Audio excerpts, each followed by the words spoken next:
मित्रों, क्या होगा जब एक 6 वर्ष की मासूम बच्ची जो 12 साल पहले मेले की भीड़ में अपने माता पिता से बिछड़ गई थी, अचानक से फिर से नजर आए। सोचकर ही रोंगटे खड़े हो जाते हैं ना।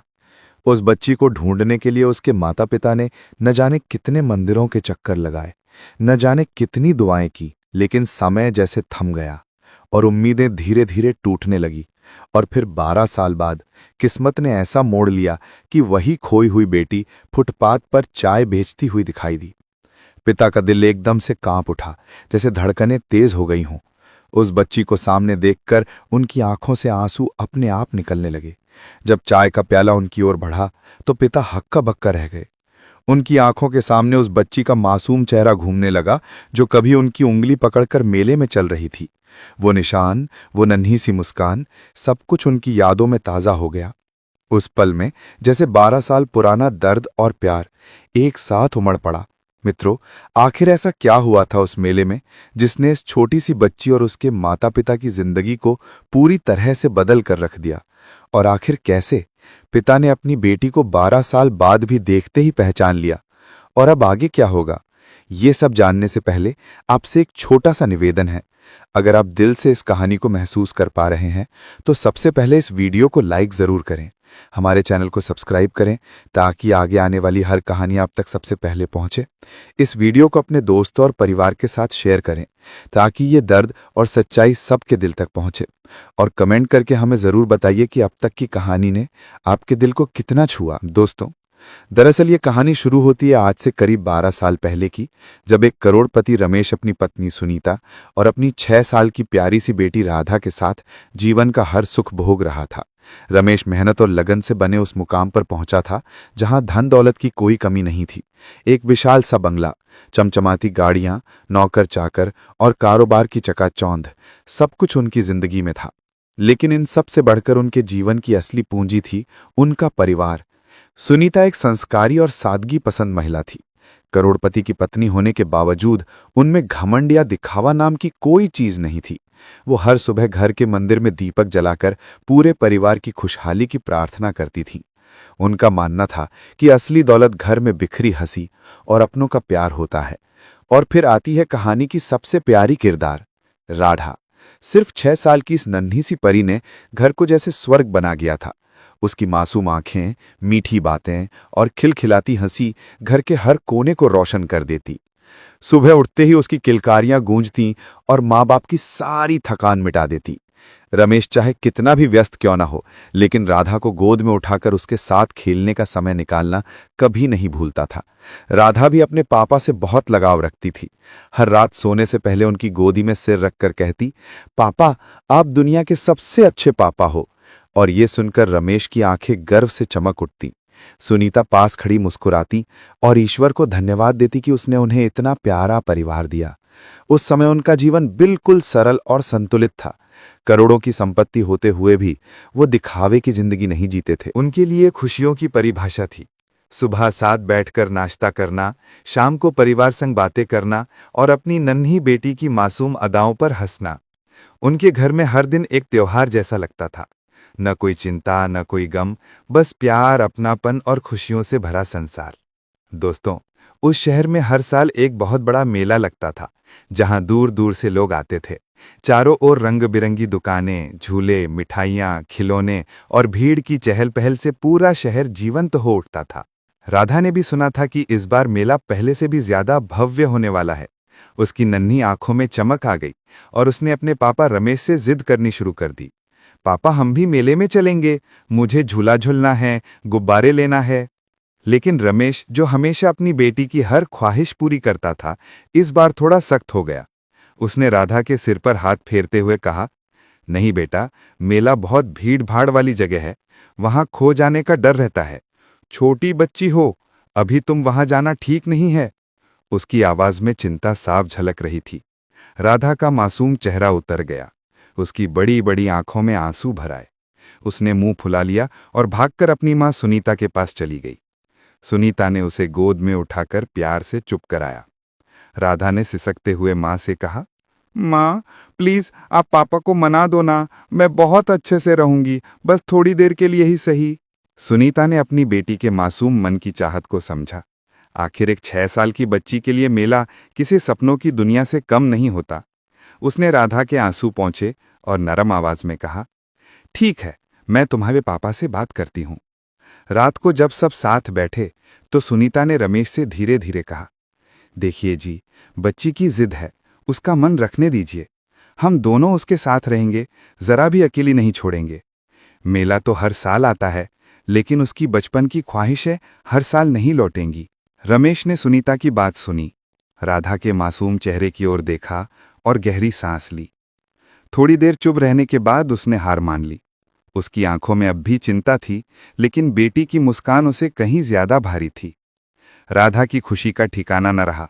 उसने दौड़कर पापा की गोद में छलांग लगा दी और चहकते हुए बोली, पापा आप सबसे अच्छे हो। रमेश की आंखें भी भीग गईं।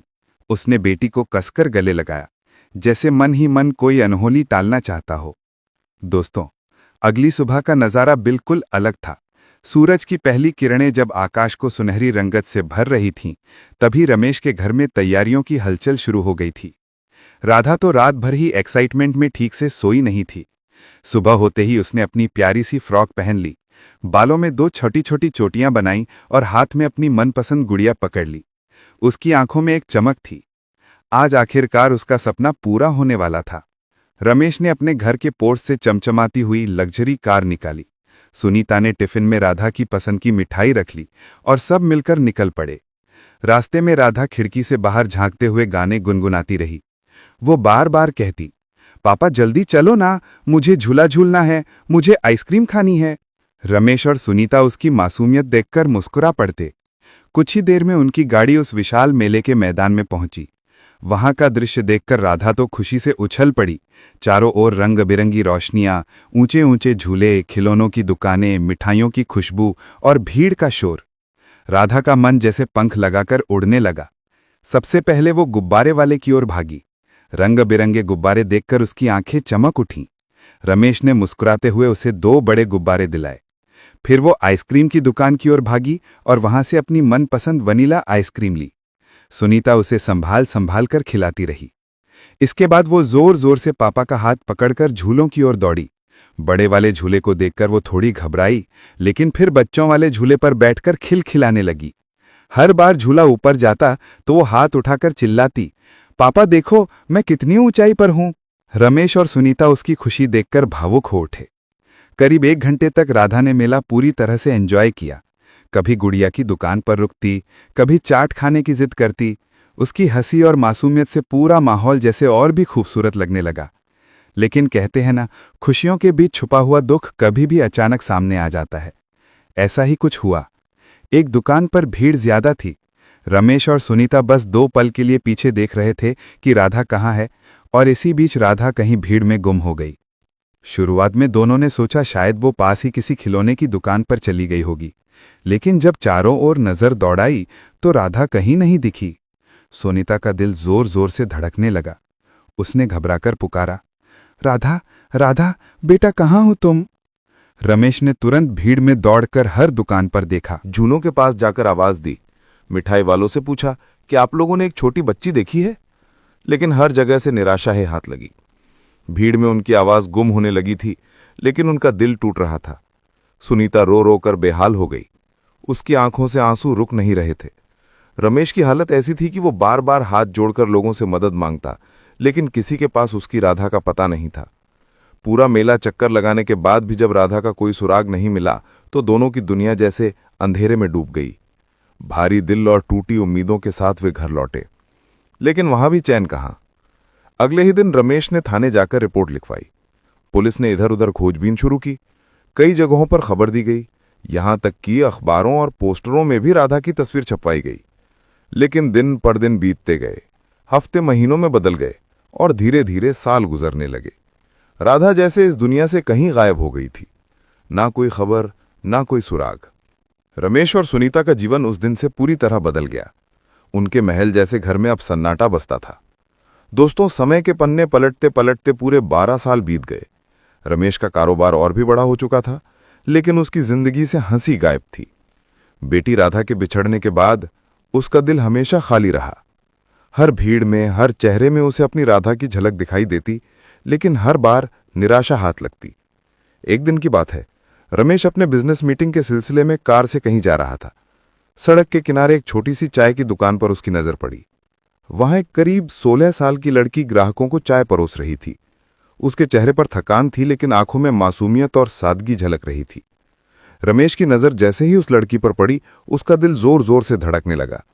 उसे लगा जैसे ये चेहरा कहीं देखा हुआ है, जैसे कोई पुराना सपना सामने जीवित खड़ा हो।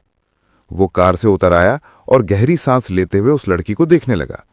उसकी चाल ढाल, मासूमियत और वो आंखें, सब कुछ उसे 12 साल पहले की अपनी राधा की याद दिला रहे थे।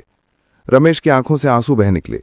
वो समझ नहीं पा रहा था कि किस्मत उसके साथ खेल रही है या सचमुच उसकी खोई हुई बेटी उसके सामने खड़ी है। कंफर्म करने के लिए रमेश ने धीमी आवाज में कहा, बिटिया जरा एक चाय देना। लड़की ने मुस्कुराते हुए हामी भरी और चाय बनाने लगी। जब वो चाय का गिलास लेकर उसके पास आई तो रमेश उसे देखता ही रह गया।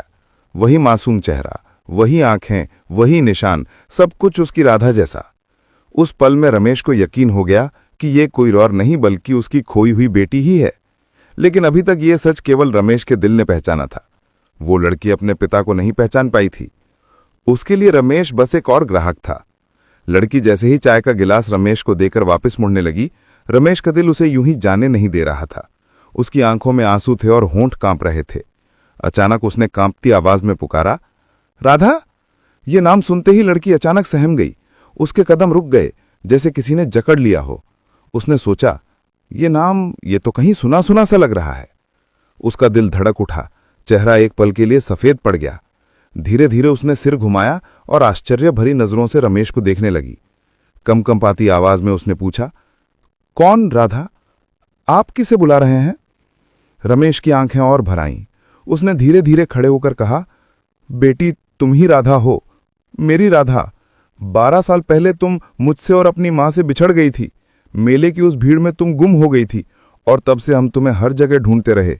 पोस्टर लगवाए, पुलिस में रिपोर्ट करवाई, हर मंदिर मस्जिद में दुआएं मांगी, लेकिन तुम कहीं नहीं मिली। और आज किस्मत ने मुझे तुम्हारे पास ला खड़ा किया। लड़की ये सुनकर एकदम सन्न रह गई। उसके जहन में हल्की हल्की यादें तैरने लगीं। एक बड़ा सा मेला, गुब्बारे, झूले, मां की गोद, पापा का हाथ, और फिर अचानक सब कुछ धुंधला हो जाना। उसके चेहरे पर डर, हैरानी और मासूमियत सब एक साथ झलकने लगे। उसने कांपते हुए कहा, सचमुच मैं वही राधा हूं? रमेश ने आंसुओं से भीगी आंखों से सिर हिलाया और कहा, हां बेटी, तुम ही मेरी राधा हो। मैं तुम्हारा पापा हूं। धीरे धीरे उसके दिल की गहराई में दबा बचपन उभरने लगा। वो भूल चुकी यादें जैसे टुकड़ों टुकड़ों में सामने आने लगीं। उसके होंठ कांप रहे थे, आंसू छलकने लगे और उस पल में उसे भी एहसास हुआ कि शायद किस्मत उसे अपने असली घर की ओर लौटा रही है। राधा की आंखों में आंसू तैर रहे थे और उसने कांपती हुई आवाज में कहा, पापा, आपने इतने सालों बाद मुझे कैसे पहचान लिया? आखिर कैसे? रमेश गहरी सांस लेते हुए बहुत ही भावुक स्वर में बोला, बेटी, एक पिता अपनी बेटी को कैसे भूल सकता है? जैसे ही मैंने तुझे देखा, मेरे दिल ने कहा कि यह चेहरा कोई अपना है, मेरे अपने खून का है। मुझे यकीन नहीं हो रहा था, लेकिन एहसास बता रहा था कि तू मेरी ही राधा है। तभी मैंने तुझसे चाय मंगाई ताकि मैं तुझे और ध्यान से देख सकूं। और जैसे ही तू पास आई, मेरी नजर तेरे गले पर पड़ी। वही लॉकेट, वही हार जिसे मैंने तेरे 6वें जन्मदिन पर अपने हाथों से पहनाया था। उस पल मेरे दिल को यकीन हो गया कि तू ही मेरी खोई हुई राधा है। राधा ने अपने कांपते हाथों से उस लॉकेट को छुआ। उसकी आंखें अतीत की धुंधली तस्वीरों में खोने लगीं। लेकिन तभी उसका चेहरा अचानक बदल गया। वो डरते हुए बोली, पापा, आप यहां से अभी चले जाइए, वरना कुछ लोग आ जाएंगे और आपको ले जाएंगे। रमेश चौंक गया। उसकी आंखों में डर और सवाल दोनों थे। उसने घबरा कर कहा, कौन लोग राधा? आखिर तुझे किससे डर है? कौन है वो लोग? रमेश की आंखों से आंसू रुक नहीं रहे थे। उसने कांपते हुए शब्दों में कहा, और आखिर बेटी, उस दिन मेले में तुम कहां गुम हो गई थी? मुझे बताओ राधा, आखिर तुम्हारे साथ क्या हुआ था? राधा कुछ पल तक चुप रही, जैसे उसके सीने में दबा हुआ दर्द बाहर आने से डर रहा हो। फिर उसकी आवाज कांपी और वो बोली, पापा, उस दिन जब हम मेले में घूम रहे थे, मैं वहीं उसी दुकान पर खड़ी थी जहां आप लोग कुछ खरीद रहे थे। मैं आपकी उंगली पकड़े हुए थी, लेकिन जैसे ही एक पल के लिए मेरा हाथ आपकी उंगली से छूटा, पीछे से अचानक एक आदमी आया। उसने मेरे मुंह पर गीला कपड़ा दबा दिया। मेरी आंखें बोझिल हो गईं और मैं बेहोश हो गई। राधा की आंखों से आंसू बह निकले। वो भारी मन से आगे बोली, जब मुझे होश आया मैं यहाँ इस शहर के एक अजनबी मोहल्ले में थी। उन्होंने मुझे अपने पास रखा और कहा कि अगर जीना है तो काम करना होगा। तभी से मुझे इस ठेले पर चाय बेचने के लिए बैठा दिया गया। पापा, मैं रोज सुबह से शाम तक चाय बेचती हूँ और अगर मैं चाय नहीं बेचती तो मुझे शाम का खाना भी नसीब नहीं होता। यही मेरी जिंदगी बन गई पिछले 12 साल से। राधा की आवाज टूट गई और वो फूट फूट कर रोने लगी। रमेश उसे सीने से लगा नहीं वाला था कि राधा ने कांपते स्वर में आगे कहा, पापा, मैंने भागने की कोशिश बहुत बार की। कई बार मैंने सोचा कि मैं किसी तरह निकल जाऊं, दौड़कर कहीं पहुंच जाऊं, लेकिन मेरे छोटे छोटे कदम कितनी दूर तक जा पाते। हर बार वो लोग मुझे पकड़ लाते और फिर बेरहमी से पीट कर वापस इसी ठेले पर बिठा देते। पापा, मैं चिल्लाई भी, मैं रोई भी। मैंने हर दिन आपके आने का इंतजार किया, आपको याद किया, लेकिन कोई फायदा नहीं हुआ। राधा की आंखें डबडबाई हुई थीं। उसके शब्द बर्फ जैसे ठंडे और दर्द से भरे थे। उसने गहरी सांस लेकर आगे कहा, धीरे धीरे समय बीतता गया। हर दिन की यातना मेरी आदत बन गई और फिर मैं अपनी सारी पुरानी बातें, अपना बचपन, अपना घर सब भूलती चली गई। यहां तक कि मुझे लगने लगा कि यही ठेला, यही सड़क ही मेरी असली दुनिया है। राधा की दर्द भरी बातें सुनकर रमेश पूरी तरह से टूट चुका था। उसके सीने में आग जल रही थी और आंसू लगातार बह रहे थे। उसने तुरंत अपने मोबाइल से पुलिस को फोन किया और पूरी घटना बताई। कुछ ही देर में सायरन बजाते ही पुलिस की गाड़ियां वहां आ पहुंची।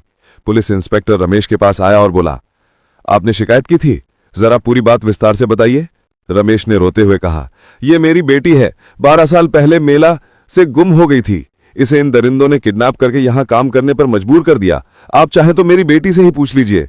इंस्पेक्टर ने राधा की ओर देखा और गंभीर स्वर में कहा, बेटी, तुम सच सच बताओ, क्या यही लोग तुम्हें यहां रखते थे? क्या यह व्यक्ति सच में तुम्हारे पिता हैं?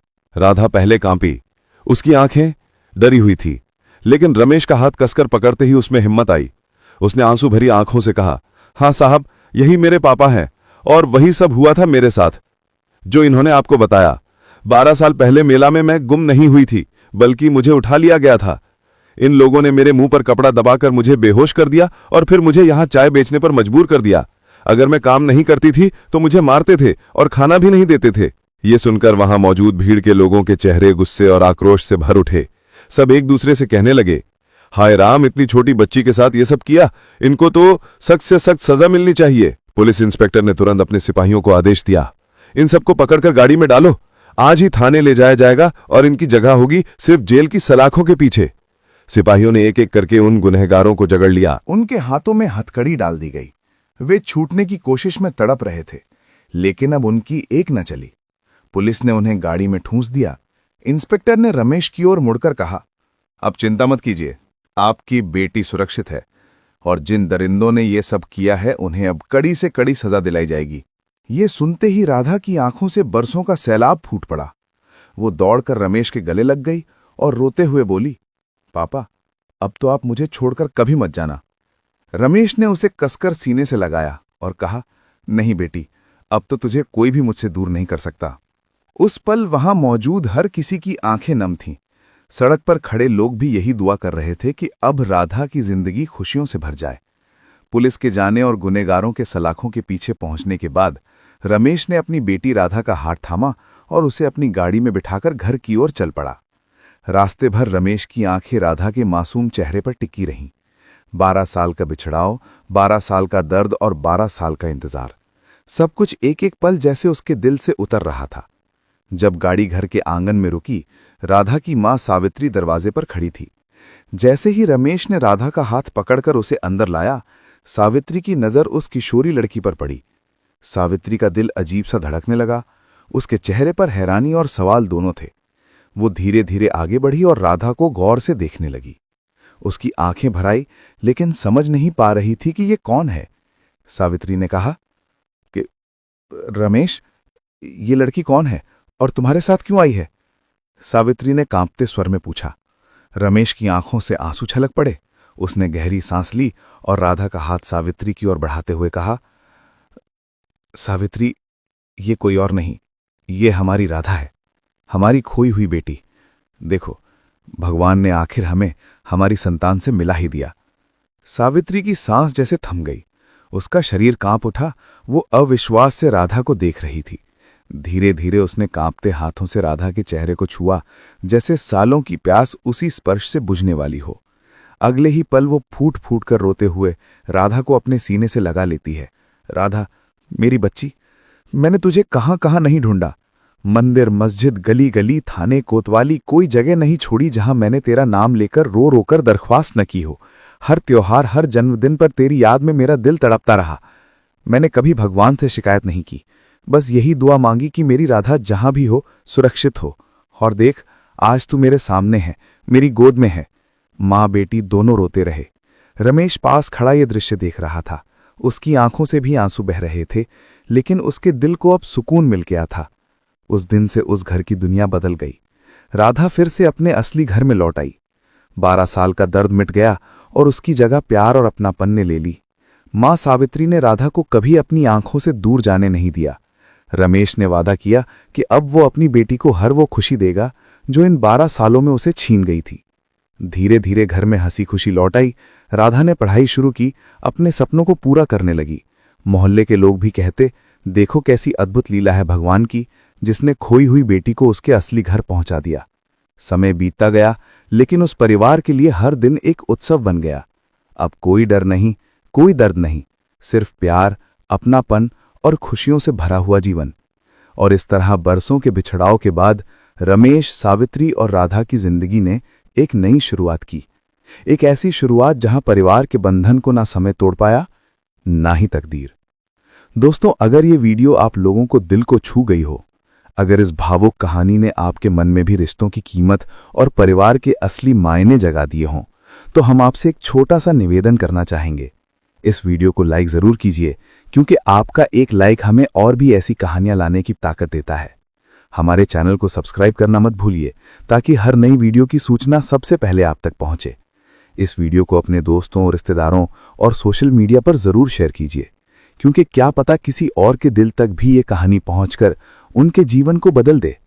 और हाँ दोस्तों, नीचे कमेंट में हमें जरूर बताइए कि आपको ये कहानी कैसी लगी। आपकी प्रतिक्रिया हमारे लिए सबसे बड़ी प्रेरणा है। याद रखिए, आपके लाइक, शेयर और कमेंट ही वो असली आशीर्वाद हैं जिनसे ये परिवार और भी बड़ा होता जाता है। तो जुड़े रहिए हमारे साथ और ऐसी ही दिल को छू लेने वाली कहानियों का हिस्सा बनते रहिए।